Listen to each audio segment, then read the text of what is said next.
एक हरे भरे जंगल में बहुत से जानवर रहते थे। जंगल में एक नदी भी थी जहाँ जंगल के तमाम जानवर पानी पीते थे।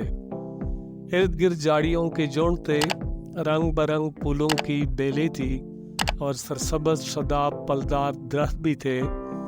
इनमें बादाम अखरोट भी थे। फूलों की बहुतात थी जिसकी वजह से जगह जगह शहद के चत्ते लगे थे। शहद रीछ को बहुत मरगूब है। शहद का चत्ता देखकर उसके मुंह में पानी भर आया। एक पतले से दरख्त पर गुलहरी रहती थी। गुलहरी एक मेहनती जानवर है। दिन भर इधर उधर भागकर बादाम अखरोट और शहद का जहीरा रखती है ताकि बुरे वक्त पर काम आ सके।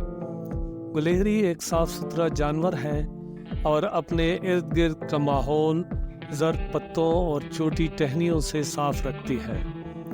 एक दिन वो अपने घर में सफाई कर रही थी कि एक रीछ भटकता हुआ खुराक की तलाश में आ निकला। उसे देखकर गुलहरी दरख्त पर चढ़ गई। रीछ का ध्यान उसके घर की तरफ गया। उसने देखा कि वहाँ बहुत से बादाम अखरोट और शहद जमा है। उसने गुलहरी से कहा, इनमें से मुझे कुछ खाने को दो। गुलहरी ने कहा कि उसने बुरे वक्त के लिए संभाल कर रखे हैं। रीछ ने कहा, अब समझो बुरा वक्त आ गया है।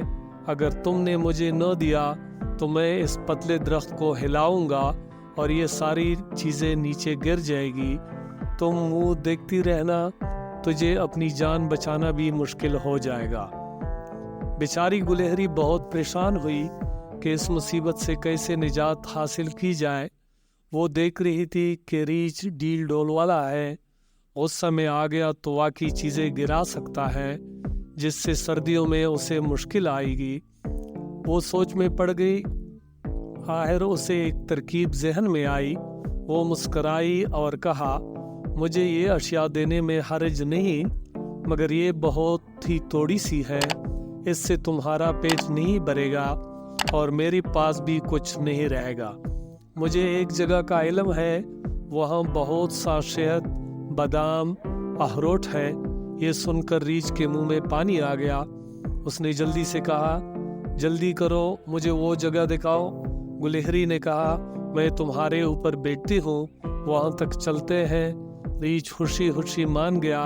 गुलहरी उसके सर पर बैठ गई और कहा, सीधे चलो, बाएं से दाएं चलो, उधर से बाएं, सीधे, और इधर से दाएं, जरा तेज, बाएं दाएं। रीछ ज्यादा शहद के लालच में भागता रहा। गुलहरी ने कहा, अब रुक जाओ। रीछ की सांस फूल गई थी। गुलहरी ने उससे उतरते हुए कहा, सीधा गार में घुस जाओ, वहाँ शहद का बड़ा जहीरा मौजूद है, पेट भर कर खाना। रीछ जल्दी से गार में घुस गया। वो गार शेरों का मस्कन था। जब उन्होंने रीछ को बिला इजाजत गार में घुसते हुए देखा तो वो उस पर झपट पड़े। भूखे रीछ ने बड़ा मुकाबला किया मगर शेरों के सामने न ठहर सका और जान की बाजी हार गया। गुलहरी ने कुछ देर इंतजार किया। जब शेरों की आवाज़ें मुदम हो गई तो वो समझ गई कि लालची रीछ अपने अंजाम को पहुंच गया। वो जंगली फूलों पल्लों को काती अपनी घर की तरफ रवाना हो गई। देखा बच्चों, लालच बुरी बला है। रीछ लालच न करता, गुलहरी से कुछ हासिल कर लेता। अल्लाह हाफ़िज़।